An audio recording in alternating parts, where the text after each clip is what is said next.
Speaking of generic movies, there are some movies so boring, so formulaic, and so generic that they can hurt to watch.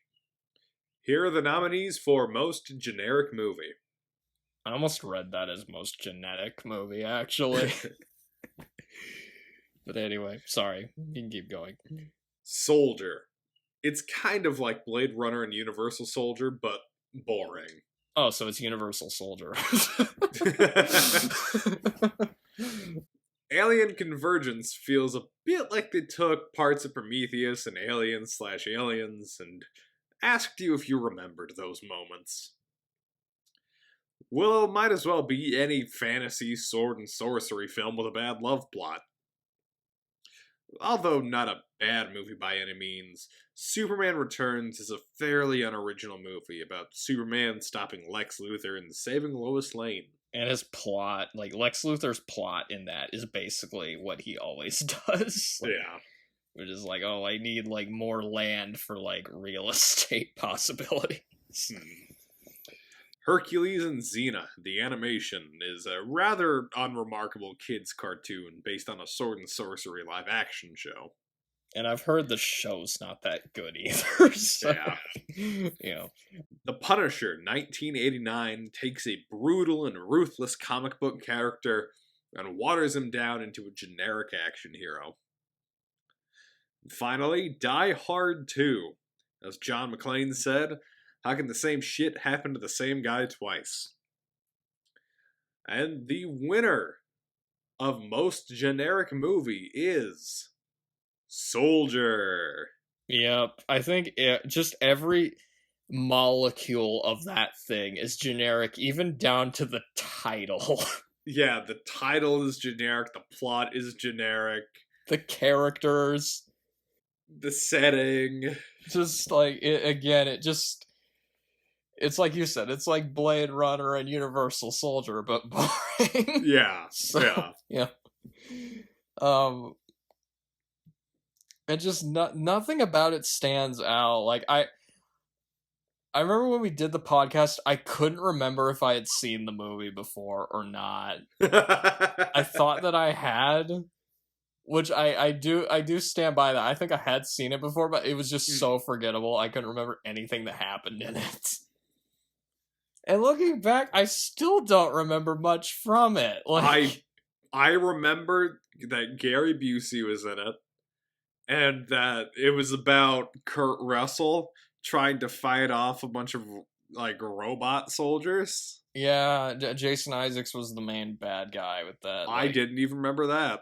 He had that like, it almost looked like a World War II type mustache or something. But like, yeah, they're like, the plot kind of rips off like, or sorry, no, correction, Avatar.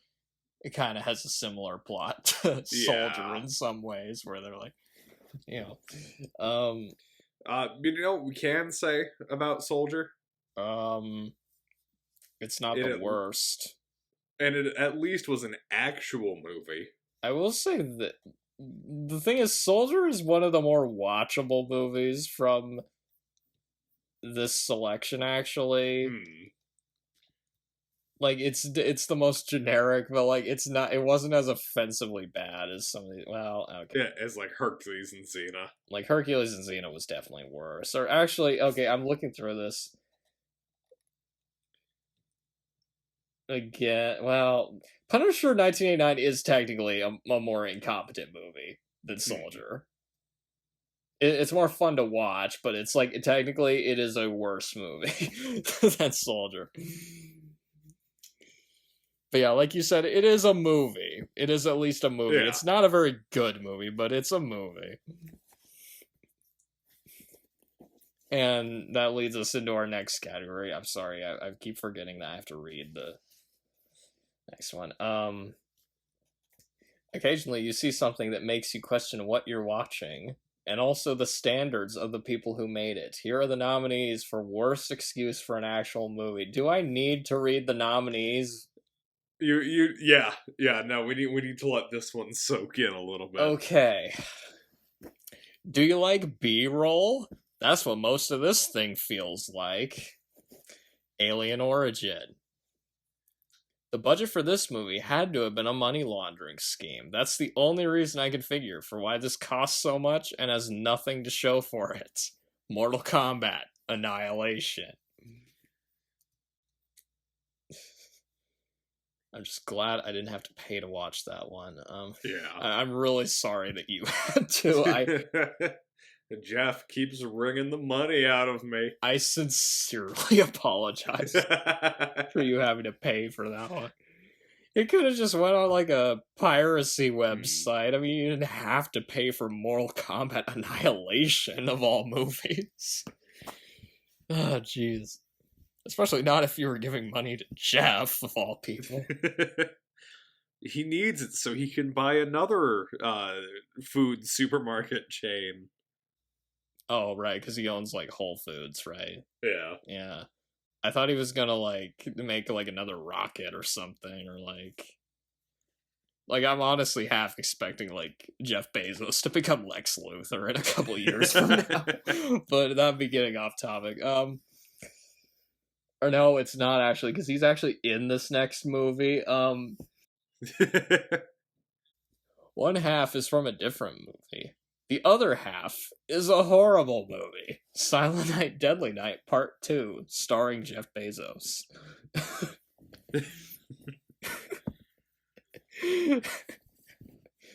Apparently stealing footage and music from other movies, adding martial arts, and then throwing it in a blender was enough for this to be deemed releasable. Turkish Star Wars. This might have been a good idea for a fake movie trailer, but somebody wanted to go the extra mile and make a nearly 2-hour movie from this. Army of Frankensteins. Yeah, I could just totally see that playing before, like, Tropic Thunder or something, but... Movies usually don't look like a bunch of YouTube videos spliced together with a video game footage. But this one does. Crank High Voltage. If it were a porn parody, it would be brilliant. But this was supposed to be a sequel. Alien Resurrection.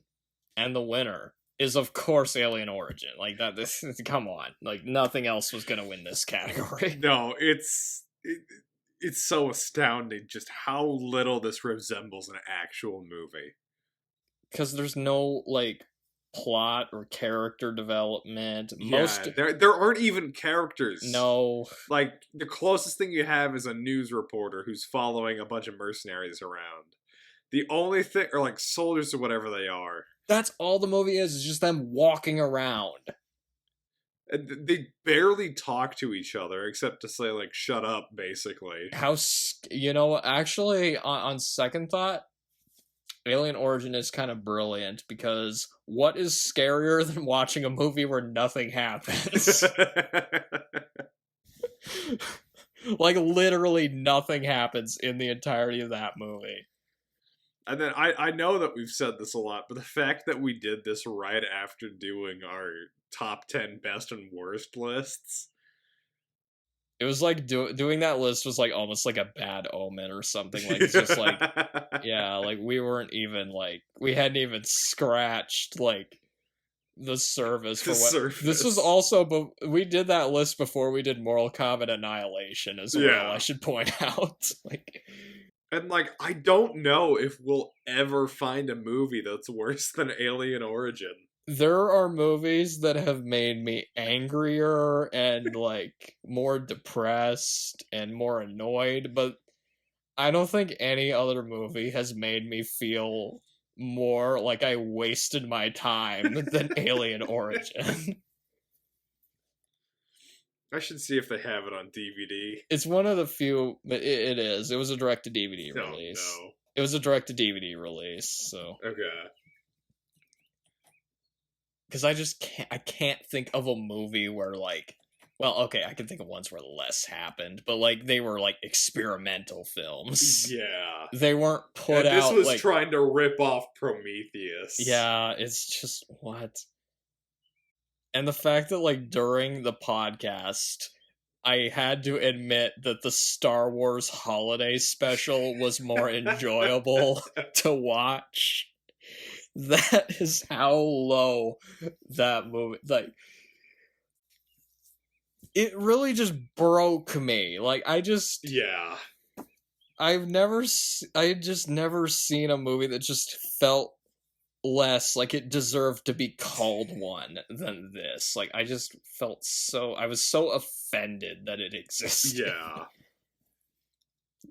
Like, there's that, like, the way I thought of the movie was like, there's that Nietzsche quote, if you stare into the abyss stares back. That's this movie. This movie is the abyss. That movie is the abyss of film staring back at you. Oh my god. But, you know, I'll give him this. Like, now I can say, you know what? Now I can say, like, with full confidence, with like a lot of other bad movies, at least stuff happens in them. That is very fair. It gives you a new appreciation for what used to be some of the worst movies of all time. Yeah, like, oh my god. I thought you were about to say at least that movie was finished, and I was about to say no, it's not. Because it never really starts. It's a film outside of existence. Jesus. I just don't know who thought that that would be an interesting. They, like, put just the bare minimum of effort into it. Like, I think you said during the podcast, like, they could have shot and edited it on the same day. It was the only movie on the podcast that we did that I knew for sure we could do a better movie. Yeah, yeah. We could remake the movie and it would be better. We could, yeah. I have like near my house, there's like a woods. We could just go film out there for like a couple hours and it would be more enjoyable to watch than Alien Origin. That is how bad this thing was. It's because at least with most movies, you can like look at them and go, okay, yeah, at least stuff happens in it. At least there's like maybe there's not a single second of Alien Origin that I would ever want to see again. Not a single one. Like, at least with like some bad movies, I can like say, okay, like Supergirl, for example, that's a horrible movie, but there's at least like lines and like scenes that, you know, I might look up on YouTube just to like kind of laugh at it. This doesn't even have that. No, it has nothing of value inside of it.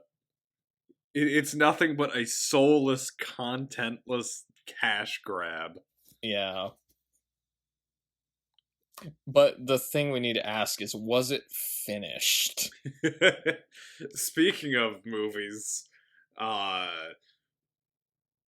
just gonna end the transition there. Speaking of movies, the ones where you're like, this is sort of a movie, but it didn't quite reach the finish line. Whether it's bad effects, a script that makes no sense, or overuse of stock footage, these movies somehow got released despite clearly needing more work done on them. Here are the nominees for Least Finished Movie. The special effects were so unfinished that they had to reuse flying shots multiple times. Superman 4, The Quest for Peace. The effects artists were stopped mid-rendering. Mortal Kombat Annihilation. Somebody accidentally left out the plot and character development during post-production. The Punisher, 1989. They had so little footage to work with that they had to use footage from the first movie to pad out the runtime. Silent Night, Deadly Night Part 2. As if the choppy editing wasn't bad enough, they resorted to illegally using footage and music from other movies. Turkish Star Wars. The structure is so haphazard. I'm going to try that one again. And finally, the structure is so haphazard, it feels like they wrote a bunch of scenes and didn't find a way to connect them together. Supergirl. Oh, wait, Oh, sorry, I missed one. 20 years of work, and they have this to show for it. Quantum Quest, a Cassini space odyssey. Not to mention, it was a collaboration with NASA. And the winner is Turkish Star Wars. Yeah, Turkish Star Wars just... It barely even... Not only does it barely feel like... a finished movie. It barely feels like a movie because it doesn't function like one. Yeah. It was so, it looked so incredibly rushed. The weird cuts to Star Wars are not just jarring, but it feels like more like a hallucination than anything else. I've read some of the Wikipedia summary for this, and the plot is still incomprehensible. Hmm. And I've seen this movie twice, I should point out.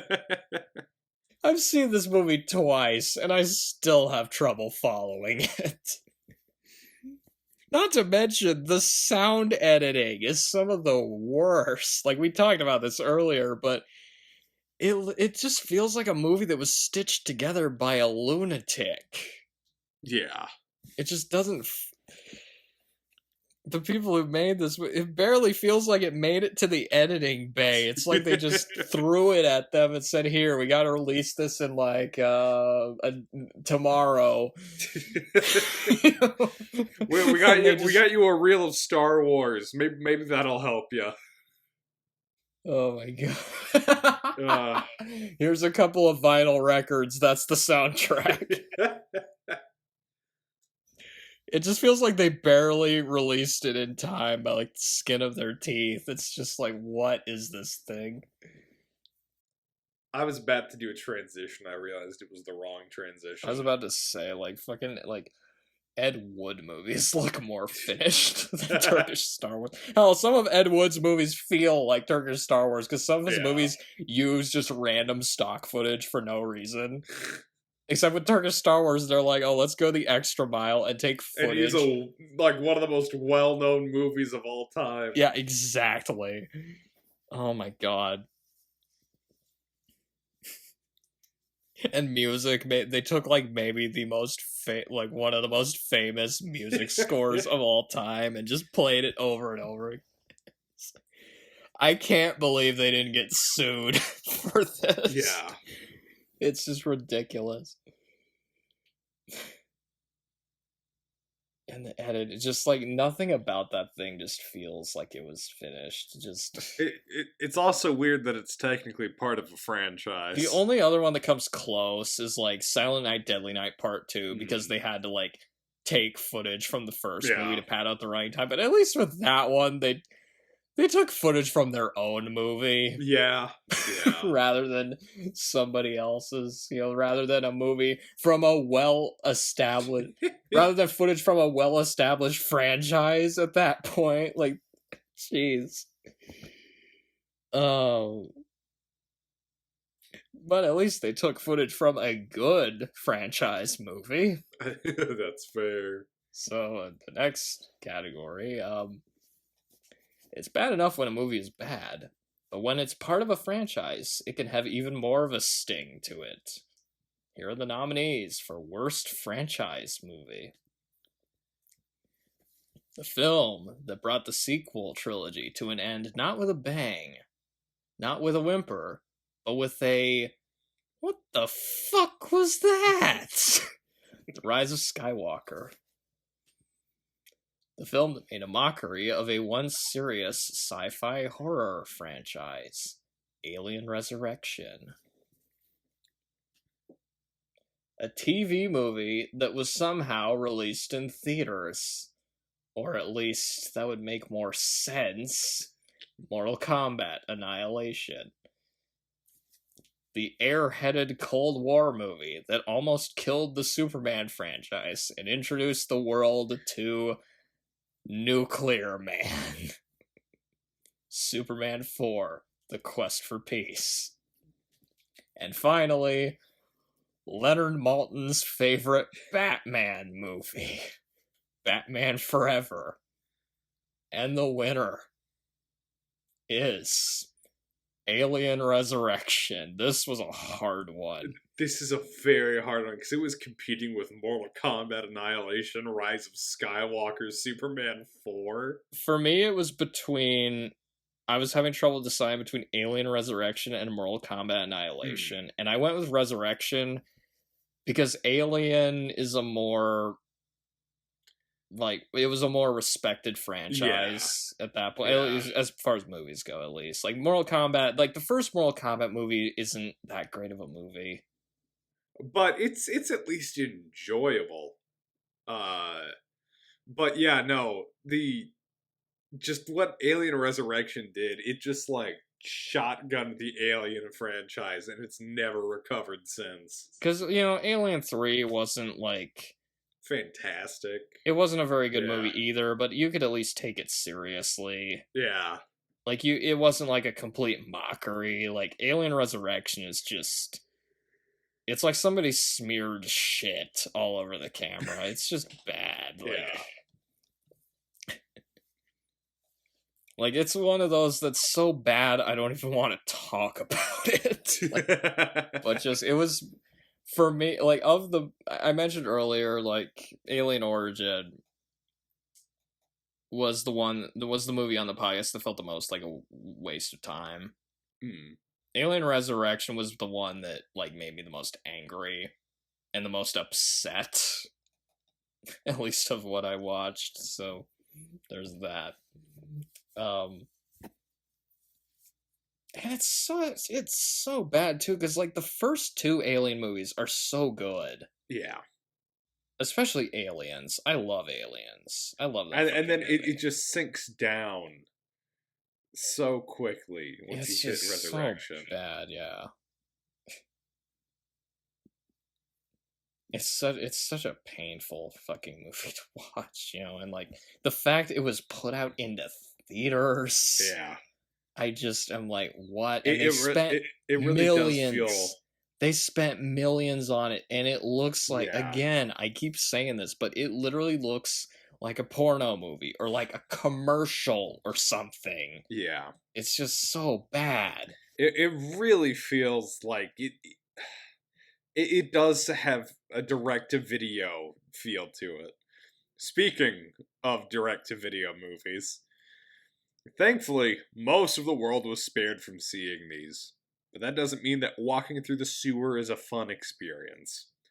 Here are the nominees for Worst Direct-to-Video Movie. Again, do we have to read these off? I mean, The Asylum ripped off Prometheus by doing their own version of The Blair Witch Project? Alien Origin. There were 2 direct-to-video sequels to From Dusk Till Dawn, so we picked the worst one. The one where a vampire robs a bank.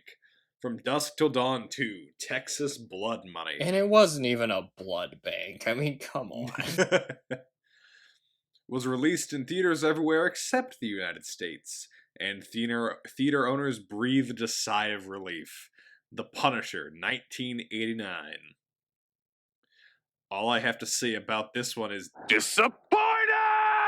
Hercules and Xena, the animated movie. Because who would want a bizarre premise like this released in theaters? Oh, wait, Iron Sky and Abraham Lincoln Vampire Hunter exists. Never mind. Army of Frankensteins. And finally, it took them 19 years, but anyone who was clamoring for a lame direct-to-DVD sequel to Deep Blue Sea finally got one. And then another one a few years later. Deep Blue Sea 2. And the winner is Alien Origin. I mean, come on. I was like going through these. I was like thinking, I can't believe we managed to find enough bad ones that Hercules and Xena, the animated movie, lost this category. Because, like, wow. Yeah. But yeah, no, it's definitely Alien Origin. Because, like, even for a direct-to-video movie, it's inexcusable. Like, it just... We talked about it earlier. It literally does not feel like it should have been released, or like, It's not worth the disc it was printed on. Home movies are better made than Alien Origin. You will find a more captivating plot in footage from, like, your birthday party from when you were 2 years old than you would in Alien Origin. Feeders is a better made movie than Alien Origin. Fucking Things is a better movie. Ed Wood movies are better than Alien Origin. The Room is a better made movie than Alien Origin. Jesus Christ. Oh, just oh, but you know the the only only good thing you could say about Alien Origin is that at least they didn't put it out in theaters. Which, speaking of which, the poor masses had to pay to see these on the big screen, which makes them even more insulting. Here are the nominees for Worst Theatrically Released Movie. I almost don't have to read these off at this point. I feel like people know where this is gonna go. The fact this thing was screened before audiences is enough to lose faith in humanity. Mortal Kombat Annihilation. Too bad you will die. will die. The entire thing was shot in 1 week. Yet somehow it made it into theaters, even in spite of the first half of it already was in theaters. Quite possibly the cheapest movie we've done on the podcast. It's Silent Night, Deadly Night Part 2. I feel like half the categories for that movie is just they took footage. Footage from the first movie. God. Looks like a bad TV show. I think you called it. It looks like an Orville knockoff. Oh, no, yeah, it's a knockoff of the Orville. But I guess Turkish distributors thought otherwise. It's Turks in Space. It's taken that long to get. Oh, wow. I can't believe it's taken that long to get to Turks in Space doing this.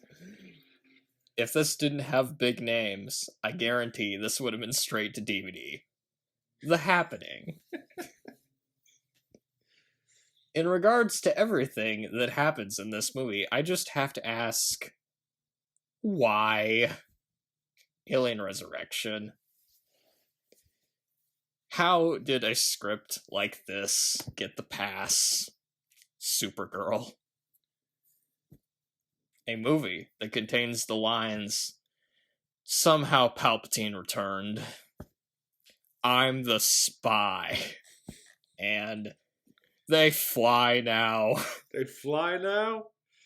Movie with lines like that made it into multiplexes.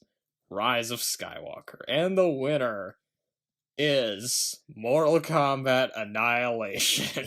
Like, that one's just insulting that it got put into theaters. I just find it so hard to believe that somebody looked at that thing after it was, like, all edited. Like, they screened it, and somebody thought, yeah, release it. It's good to go, push it out. Oh my god, everybody in that room must have been on crack. I really just, like, what? Because at least with some of these other ones, like, Turks in Space doesn't look that great, but I mean, it looks releasable at least. Or like The Happening, like, you know, these other ones. Supergirl, I mean, the script is horrible, but it at least looks like a movie. Yeah. Rise of Skywalker, it looks like a movie. Mortal Kombat Annihilation looks like they just finished the first assemblance and alright, we gotta push this thing out. It not only looks like dog shit, it doesn't feel like a movie either. No. It's just bad. Like, just all the effects, like, none of the effects look good, and this thing cost millions. Again, we've talked about this one already, but, like, moving on from I was close to giving it to Alien Resurrection, though, just because I was angrier at Alien Resurrection, but, like, Mortal Kombat Annihilation, I have to admit, is a much worse looking movie than that one. So yeah, move along. Finally moving on to some more positive comments after the past, 6 categories? I feel like we've been talking negative a while, yeah. Animation, when done right, can be a colorful and completely unique way to tell stories. Here are the nominees for Best Animated Movie. The Soviet Treasure Island cartoon has a rather unique look, reminiscent almost of the marvelous misadventures of Flapjack, and occasionally mixes with live-action footage. All the pirates look grotesque, the music is pretty good, and the fight scenes are very over-the-top and slapsticky. The Super Mario Brothers movie takes everything that players know and love from the games and puts it wonderfully onto the big screen. The film looks great and it's a fun time. And we have to clarify that's the 2023 Mario movie. It's the animated one. There you go. Quantum Quest, A Cassini Space Odyssey, is certainly ambitious, taking data from the Cassini-Huygens mission to Saturn and creating an educational film about it. To top it off, it's got an absolutely stacked cast. Yeah, if you love Star Wars and Star Trek, I mean, go watch that movie. That cast is something. And finally, Super Mario Bros., The Great Quest for Peach. Although not very accurate by today's standards, the Mario anime was a complete novelty at the time, and it's still pretty fun to watch. The catchy ramen ads are a nice bonus. And the winner is Russian Treasure Island. Just go watch it. I don't know what else to say about it. It's absolutely nuts. It's, first of all, a pretty accurate adaptation of the novel, which is really surprising. And just the characters are really eccentric. Just the weird... They took a lot of weird creative choices with this one that just... It has a very strange style to it. Yeah. Like, especially with some of the characters, like Dr. Livesey being, like, super happy-go-lucky, always laughing while diagnosing a man with, like, fatal liver disease. Oh, what was the... Let's rescue this total waste of human life. And it's the songs are bizarre. Yeah. Watch the Russian. Okay, that's another thing. Watch the Russian version. Do not watch the English dub. The English dub sucks. The Russian version, there's like these... Okay. I feel like just go watch it. I don't want to... Yeah. I don't want to take away from the enjoyment by describing too much of it, because it's something. If you like just weird animated movies or like weird foreign movies, go watch it. It's something. Honorable mention to Quantum Quest, though. But unfortunately, not every animated movie is lucky, because animation, when done wrong, can look stilted and produce boredom. Here are the nominees for Worst Animated Movie. I forgot how few nominees we had for this one. Oh boy. You'd think a fantasy action TV show could adapt well to animation. Sadly, the film is lacking with bland colors and jittery animation. Hercules and Xena, the animated movie. Ugly CG graphics mixed with a weird and boring plot caused Quantum Quest to fail. Quantum Quest, A Cassini Space Odyssey. And yes, we are aware that we nominated Quantum Quest for both Best Animated Movie and Worst Animated Movie. We didn't do a whole lot of animated movies. I felt like Quantum Quest deserved this strange honor, though. Mario Paint on the Super Nintendo looks better than this. The animated opening to the live-action Mario movie. You know, it just don't get no better than this. Yeah! And the winner is, of course, Hercules and Xena, the animated movie. Boring, lazy, sort of nonsensical. All I need to say is it's one of the few movies we did on the podcast that I didn't finish. And it's only 76 minutes long. Yeah. And I turned it off before the ending. Oh my god.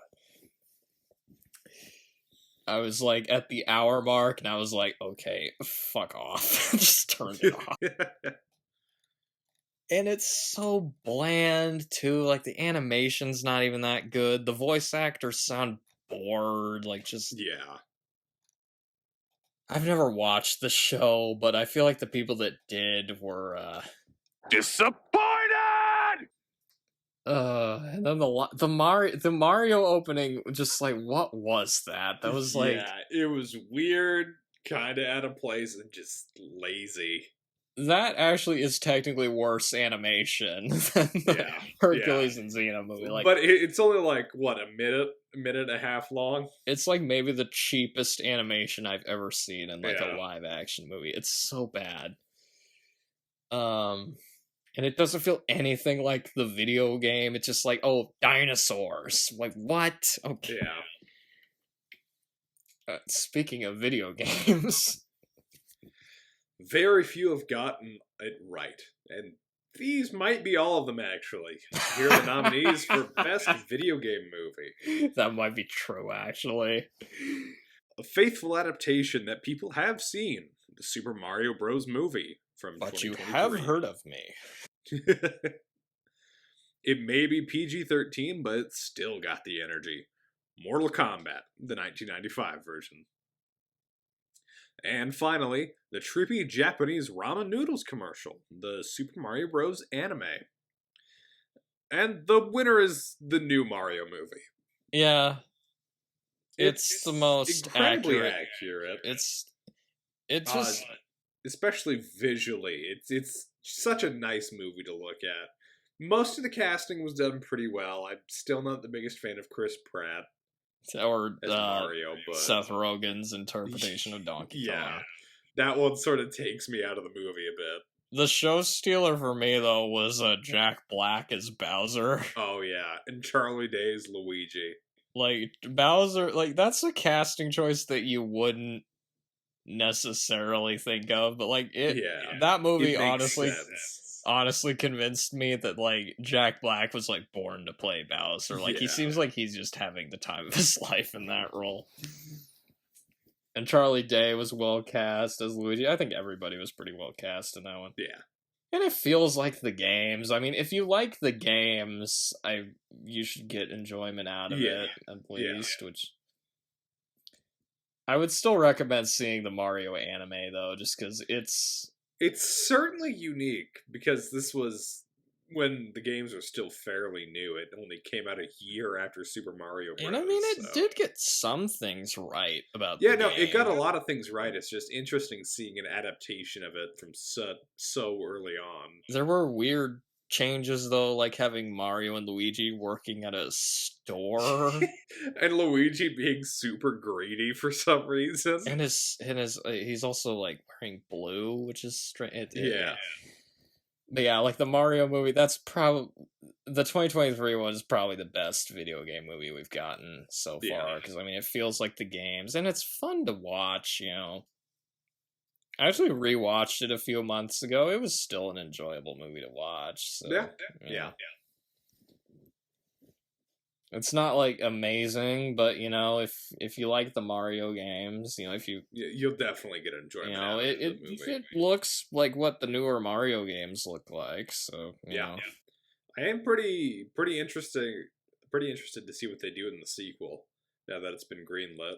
Watching it reminded me of when I used to play new Super Mario Brothers on the Wii. So very visually similar. However, most video game movies are not very good. Hell, those might actually be the only good ones we just listed.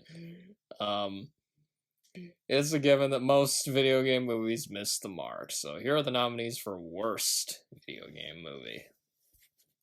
The sequel that few were asking for, and even the few that wanted it were disappointed.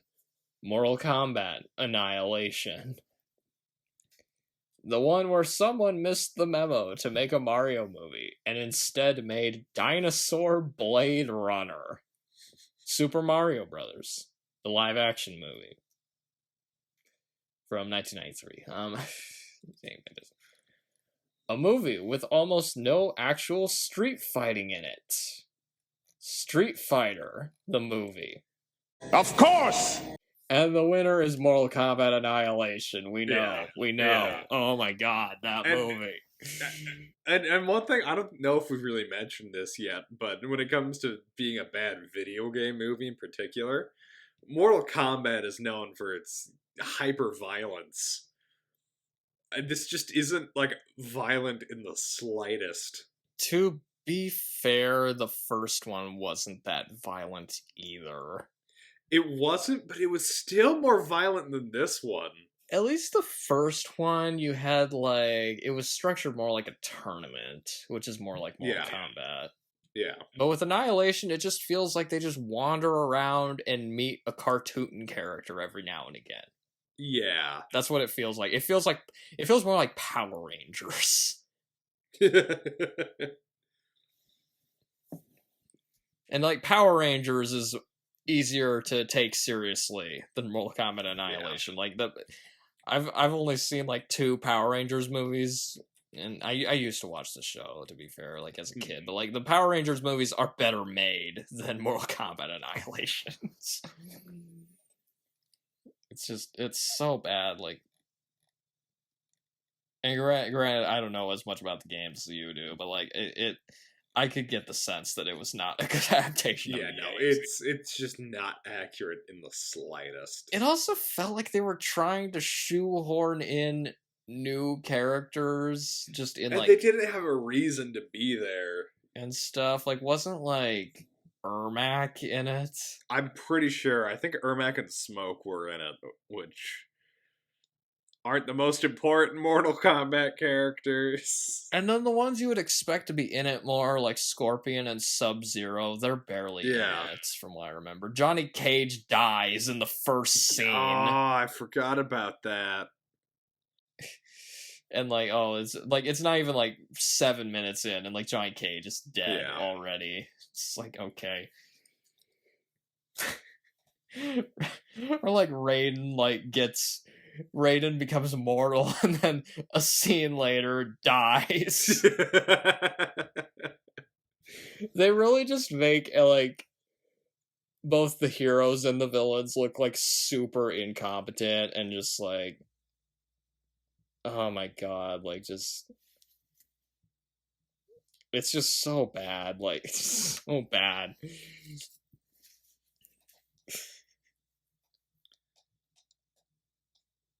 But again, I don't know what else is there to add about Mortal Kombat Annihilation. It's just, again, like even people that liked the first Mortal Kombat movie, they didn't like this one either. No. Like, just at least I hope not. I mean, just like, gosh. I don't know how to transition into the next one now.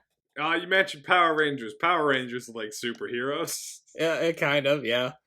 That's kind of what Mortal Kombat Annihilation feels like. It feels more like a bad superhero movie than the adaptation of the video game. But yeah, and there's plenty of. Why are you saying that? Is it because there's a bunch of superhero movies that have been released? No, that's not possible. That's not true. That's impossible. Although superhero movies are a dime a dozen today, there was once a time where they felt special. Here are the nominees for Best Superhero Movie. The second film in Nolan's Batman trilogy, The Dark Knight is considered by many a milestone in the height of the superhero genre. With a terrific script, tight plot, excellent editing, and a truly memorable performance by Heath Ledger, The Dark Knight stands out as a true great of superhero movies. The first of Nolan's Batman films, Batman Begins, is a great origin film, showing us Batman's early days and how he came to be the unstoppable force that he is. Until The Dark Knight... Shit, how did I forget his name? Hold on a second. I wanted to add... Tim Burton. How did I forget Tim Burton's name? Alright, give me 1 second. Alright. Until The Dark Knight... Yeah?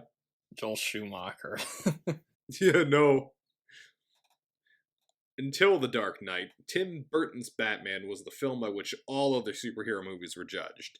It adapted Gotham's dark and gritty nature to the big screen perfectly, with Michael Keaton and Jack Nicholson providing highly entertaining performances as Batman and the Joker. Superman, the motion picture, is just about everything you'd want from a Superman adaptation. Christopher Reeve is a fantastic Man of Steel and Clark Kent. Gene Hackman makes for an interesting Lex Luthor, and the score, script, and special effects come together to make a wonderful and uplifting superhero film. And finally, Superman 2, giving Superman an equal in the form of General Zod, makes for an interesting premise. Plus, you get to see garbage eat garbage. And the winner is The Dark Knight. That's another one where you almost didn't even have to read the other nominees. Yeah. Because, I mean, The Dark Knight, that's like the gold standard of superhero movies. You know, I mean, there's like, what, maybe like 2 other movies that could possibly contend with that title. Yeah. Because it's, you know, it's not just a good, you know, superhero movie. It's not just a Batman movie, but it's just a good movie. You know, it's well written, well directed. It's got like a perfect cast, you know, especially with, you know, Heath Ledger as the Joker and Aaron Eckhart as Harvey Dent.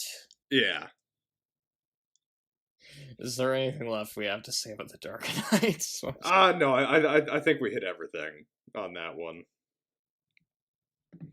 Because, I mean, you look at the other ones in this nominee, obviously Superman, the movie was really important, as was the 1989 Batman movie. You know, a lot of these are very, you know, well-regarded superhero movies. Hell, I really enjoyed Superman 2, you know, that was a fun one. Yeah. Like, all these are really good, and you probably noticed a pattern where it was 3 Batman films and 2 Superman movies. Yeah, because the rest of the competition, as you'll see, was, for every good superhero movie, there are at least a couple dozen terrible ones. Here are the worst of the worst. The nominees for Worst Superhero Movie. The 1989 Punisher took the violence and brutality that made the character interesting and made it a generic action film instead. Batman and Robin has so much terrible about it. The Bat credit card, the Bat suit nipples, the butchering of Bane, and its overly goofy tone makes the movie especially terrible. And also the fact that it has George Clooney, who's the worst live-action depiction of Batman so far. I mean, Jesus Christ. Batman Forever is a psychotic fever dream that manages to completely screw up Two-Face. But hey, at least now we know that Batman gets drive-through from that movie. Zack Snyder's Man of Steel is plagued by an overdramatic script, gross color grading, dumb characters, and a complete misunderstanding of Superman. Superman launching all of the nukes into the sun and creating Nuclear Man as a result is kind of funny, but makes for an awful movie. Superman 4, The Quest for Peace. Despite being a spin-off of the Reeves Superman films, Supergirl lacks just about all the positives of those films and manages to be a confusing mess on top of that. Also, it has a witch as the main villain. Masters of the Universe takes the muscle-bound He-Man and puts him into a high school drama setting, completely wasting the character and world. And the winner is Superman 4, The Quest for Peace. Was that a surprise? I mean, that's considered, like... Usually when people name off, like, the worst superhero movies, like, the two of the ones that always come up, Superman 4 and Batman and Robin. And Superman 4 just especially is just so incompetent and just hilariously idiotic that, like, just... Yeah. It does just about everything wrong that it can. It's astounding that it has worse looking special effects than the original Superman. Yeah, I know. It's just... That's what happens when the budget gets cut during production. And it's made by Canon, who is known for, like, cutting corners at every turn. Also, this movie has Nuclear Man. Maybe the worst comic book movie character of all time. I mean... But yeah, like, the other ones in this category are bad, but they're not quite as stupefying as this. I mean, and that's not even mentioning this movie tries to have, like, an anti-nuke message in it and fails completely. Yeah. Like, just wow. Would you say that it was a terrible Superman adaptation? I would say it was a terrible Superman adaptation, yes. Yes. Speaking of adaptations, it can be hard to properly adapt books and video games to the big screen, but these movies make it look easy. Here are the nominees for Best Adaptation. Die Hard is an adaptation of Nothing Lasts Forever. Although not an especially accurate adaptation of the book, Die Hard became an all-time action classic. First Blood is an adaptation of the book First Blood. Although both the film and the book have the same basic plot, First Blood's focus and humanization of John Rambo, I'm going to reword that so it's clear it's the movie. Although both the film and the book have the same basic plot, the movie's focus and humanization of John Rambo offers a much more impactful film with a very powerful ending. Conan the Barbarian as an adaptation of the pulp novels. With Conan's origins as a pulp series, it's no surprise it made the jump to the big screen with such ease. The Russian Treasure Island cartoon as an adaptation of Treasure Island. This Soviet adaptation of the novel is surprisingly accurate, even with the slapstick action in the musical PSAs. The Super Mario Bros. Movie from 2023 as an adaptation of the Mario games. The new Mario movie adapts the locations and styles of the game almost exactly. Blade Runner as an adaptation of Do Androids Dream of Electric Sheep? Although the book goes into more details into Deckard's personal life, Blade Runner's focus on the replicants helps the film's ending feel that much more impactful. And hey, it's a much better title than Do Androids Dream of Electric Sheep? I mean, it's a good title, but it's not really... I think it's a bit dumb and a bit long. I don't know, I think it's kind of thought-provoking, like, with the whole, like, maybe if it was just Do Androids Dream. Yeah. It's just too long as is. I mean, I should just bought a copy of that book not too long ago. And apparently there's sequels to that book. I've never read any of them, but one of them is about Deckard on the set of a movie about his life. Just like, what? Okay. It's very strange. It is funny, though, that Blade Runner is, like, the title of a completely different book that had nothing to do with... Like, it wasn't even by the same writer.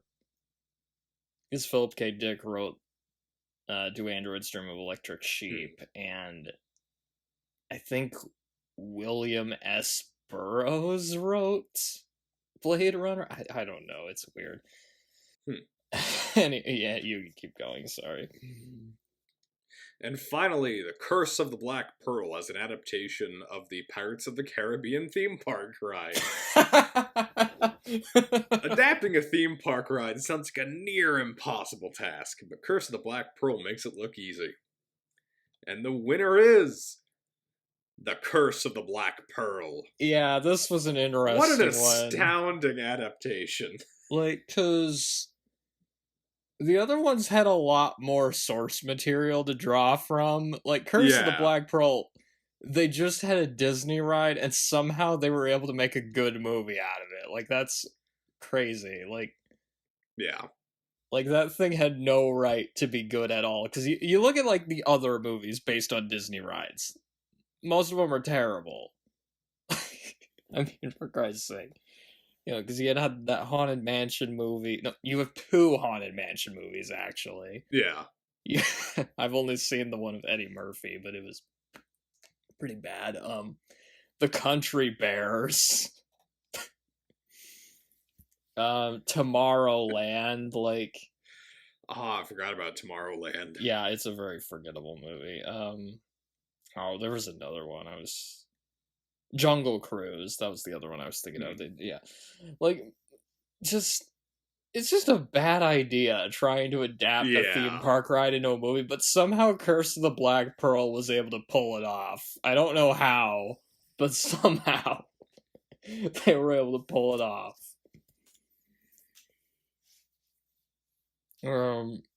Enough that they're like, hey, let's make sequels, and The first few sequels were pretty good, but they weren't as good as Curse of the Black Pearl. But, yeah. like, you would think an adaptation of a Disney ride would turn out to be like the worst idea Adaptation that you could ever do. Yeah, the worst adaptation you could do. Speaking of which, sometimes some properties don't make such a smooth transition to film. Here are the nominees for worst adaptation. We're not sure how accurate the movie is to the book, but it did not transfer well. And the screenplay was written by the guy who wrote the book. The Caveman's Valentine. That's a good thing to point out with that one.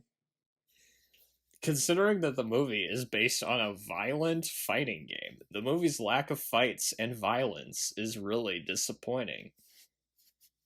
It also has worse animation than the games, we should point out. Mortal Kombat Annihilation. Instead of a tournament fighter around the world, Street Fighter is a strange action movie with little resemblance to the games. At least the costumes are accurate. Despite some fun and chaotic action scenes, Maximum Overdrive is mostly boring with a dumb ending. At least it's pretty accurate to the short story it's based on. Which that might be the problem, because you can't take a short story, taking a short story and stretching it out to feature length. Yeah. That doesn't always work. 15 minutes spent within Eternia is both fun and accurate. The film's focus on real-world high schoolers ruins the adaptation. Masters of the Universe. Basically, that movie did not have the power. No. The live-action Mario movie looks more like a Blade Runner ripoff than Super Mario Brothers. This ain't no game, that's for sure. And the winner is Dinosaur Blade Runner, the Mario Brothers live-action movie. Because, it's hard to describe just how inaccurate the live-action Mario is to the game. No, I know how to. The one thing they got 100% right is the Bob-omb. That's right. Everything else is off about it. Like, Goombas are these giant towering lizard things. And also the look of it whole doesn't... city's like... It doesn't even look like Mario. No. It looks like, again, Dinosaur Blade Runner. It's just, what? And even the casting doesn't make sense, because you have Bob Hoskins and John Leguizamo as Mario and Luigi, two actors who couldn't look any more different from each other. They look more like uncle and nephew. And it's got all these, like, weird, like, sci-fi plots thrown in there, like the whole de-evolution thing. Koopa, who looks more like Trump than a turtle with, like, lizard thing. It's like a fungal infested cyberpunk hellscape is the setting. It's just one of those movies that just, it's like they took the game. No. Okay, I know what they did. It's like they had a script for this weird, like, futuristic dinosaur world or whatever, and then they got the rights to Mario and decided to just shove Mario elements into it haphazardly. Except they didn't rewrite the script for it. They just tried to find a way to it just doesn't make nothing about Yeah, that no, thing makes it's- any sense. It's like The they whole thing is so confusing. it's like change the character names, you wouldn't know it was a Mario movie. Honestly, you would not know. It's just Yeah. what? It's baffling. But it did get nominated, so Speaking of nominations, we tried as hard as we could to include each movie we watched, yet there were 5 that slipped past us. okay, I think we did 115 movies on the Oh, wow. podcast. That's a lot of movies. So we managed to nominate 110, but somehow 5 movies did not get nominated. So here is the best movie not nominated. Broken Arrow. An entirely unremarkable film. Not even John Travolta's performance could earn this a spot in another category. But I thought this movie was in it cool. Conan the Destroyer. Conan the Destroyer's only real notability is that Andre the Giant shows up in a costume at the end. Enough talk. Rambo, First Blood Part 2. Wait, how is this one not nominated? I know every other Rambo movie was nominated except this one. The Evil Dead remake. It's like the original Evil Dead, just not as good.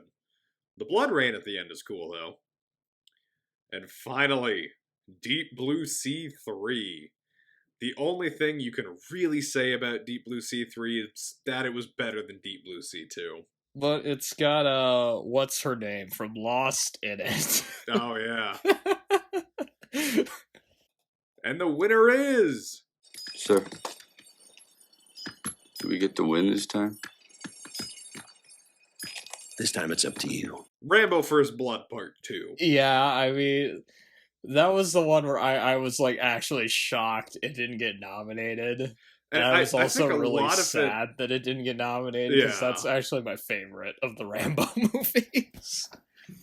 And I think part of the reason why that was is because a lot of the categories it was up for, Rambo 3 was also up for, and we're like, we only want to have like one movie per franchise. Worst Russian accents. Obviously, Rambo 3 has Yeah. worst Russian accents.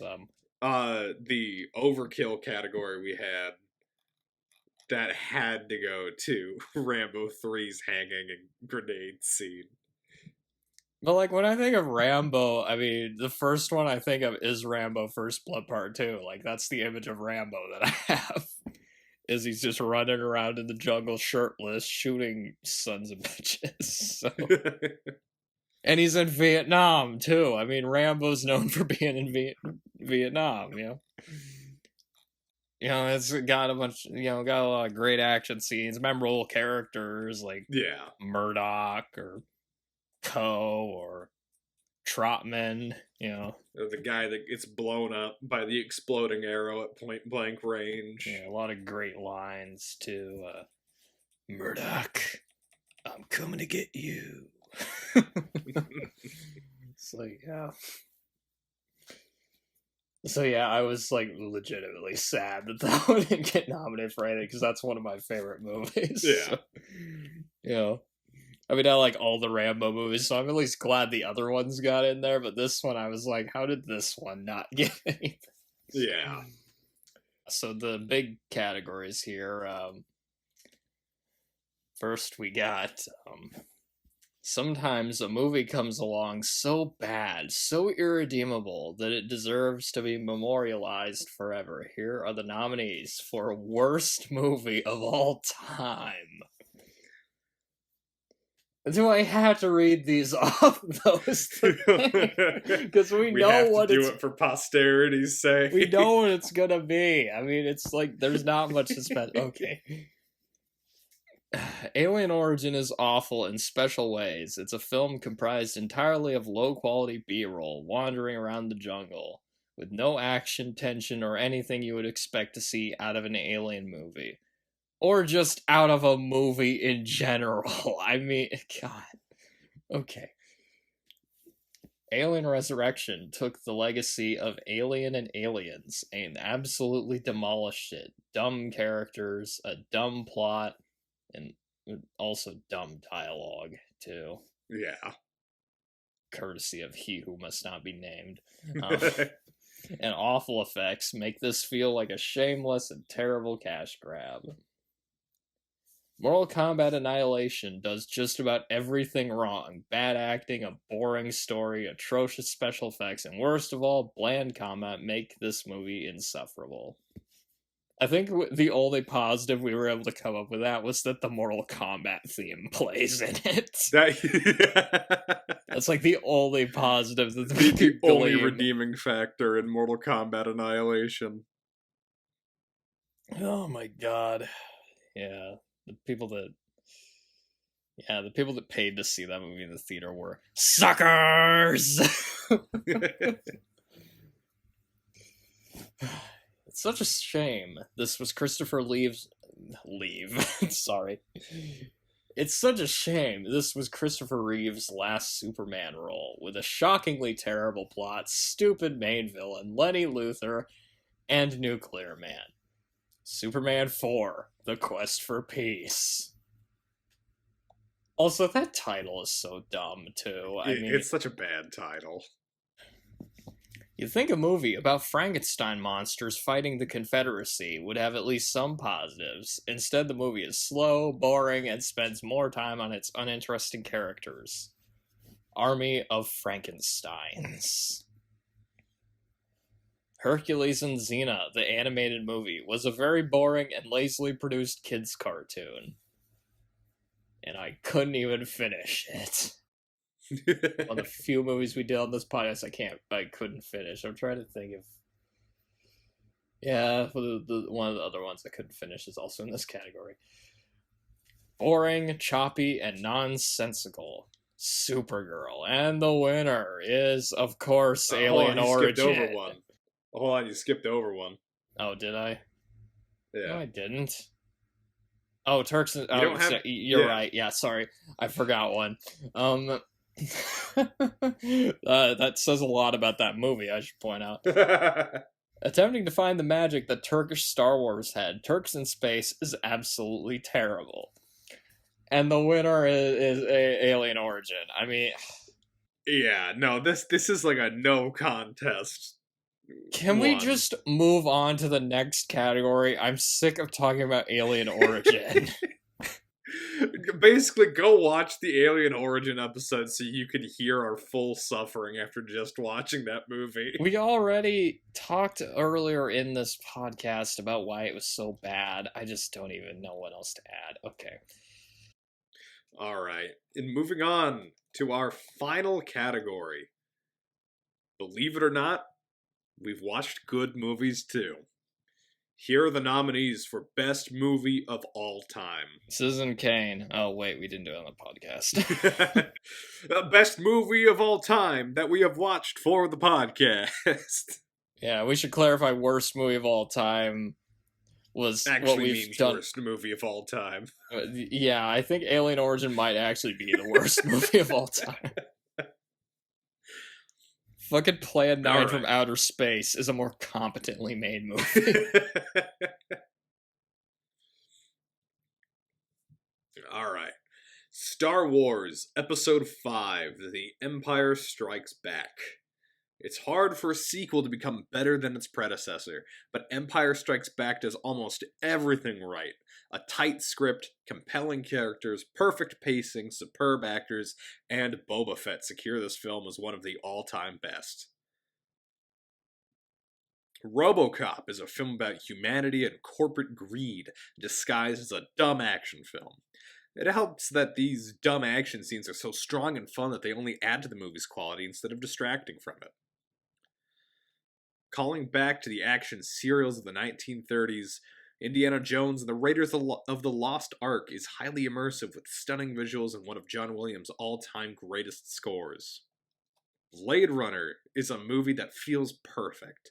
Visually stunning, a great soundtrack, and a fascinating plot help secure this movie's place among the best of the best. First Blood An astounding combination of action and commentary on the treatment of Vietnam vets, First Blood is highly entertaining and memorable. Rambo's emotional speech at the end of the film tops it all off and helps the movie stick with you. Evil Dead 2 is a fantastic for a number of reasons.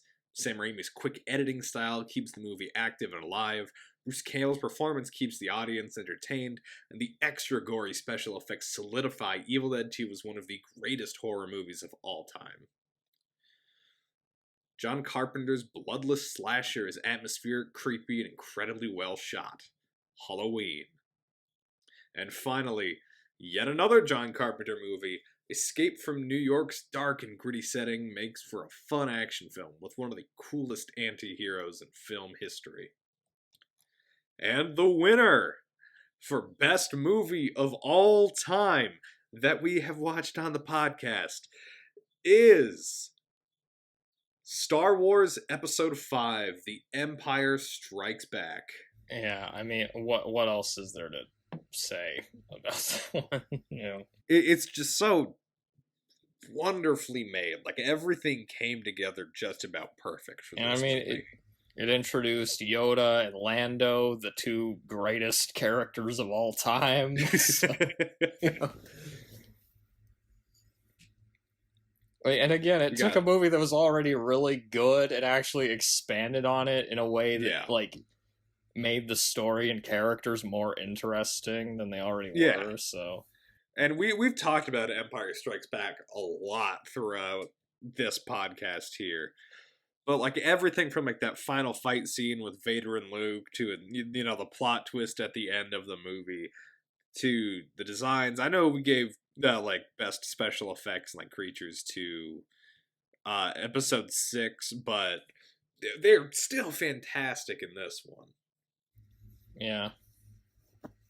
And the story's really good. The music's really good. Yes. Really good camera work as well. I mean, it's, again, like I mentioned earlier, there's really nothing I would change about this movie. Yeah.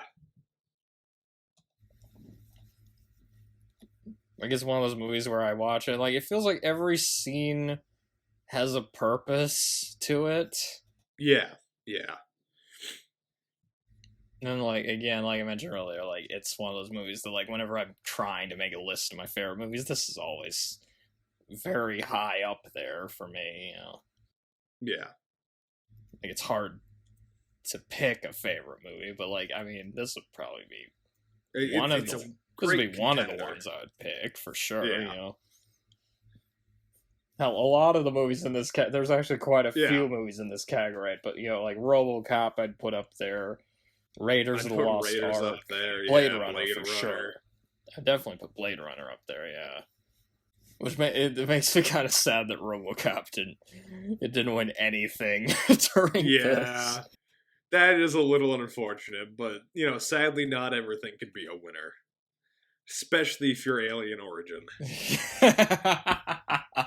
Oh yeah, the only thing's that one is like a permanent spot for me in the list of like the worst things I've ever seen. Like, jeez. We should have had a category called just biggest waste of time and put that in there. Not even nominate anything else, just nominate Alien Origin. Just nominate Alien Origin. Because what other movie have we done on the podcast that was a bigger waste of time? I don't think anything could quite compare to Alien Origin. Like I've never seen something disrespect people's time as much as Alien Origin. But anyway, that was our 100th episode awards show. For anybody who wants to know, like, what the the top 10 most nominated movies during this, number 1 was Superman 4: The Quest for Peace with 18 nominations. Hold on, how many categories did we have in total? Was it 84? 79? 79? That is about 22 to 23% of categories. 1/5 of the categories. Superman 4 had 18 nominations. It won 4. Army of Frankensteins came in second. It had 16 nominations. It won 1. Silent Night, Deadly Night Part 2 came in third. It had 15 nominations and won 2. The Happening had 13 nominations. It got 3 of them. It won, so that came in 4th. Turkish Star Wars came in 5th. 12 nominations. It won 4. It was actually tied with Blade Runner, because Blade Runner also had 12 nominations and won 4. Mortal Kombat Annihilation, it had 12 nominations and won 4. Oh, wait a minute. That was a 3-way tie there then. Oh, wow. The Empire Strikes Back had 11 nominations and won 6. I believe that is the most wins. Huh. Out of anything on here. Yeah, I believe so.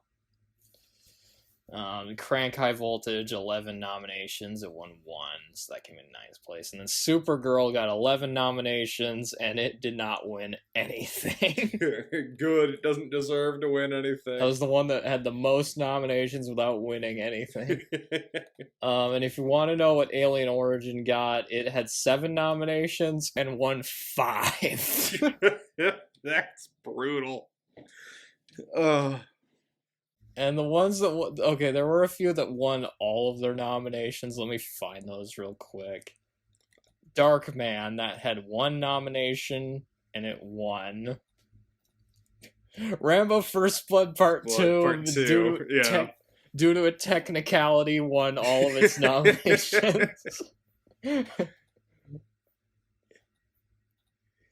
Rambo 3 had 2 nominations and it won both of them. Wow, Rambo series going strong. Yeah. Okay. Yeah, that's it basically. All right. Well, this is gonna be a pain in the ass to edit down. Jeez. Well, I guess until the next time. Roll the Andy Griffith. Good night, you stupid idiot. Good night, you miserable slob.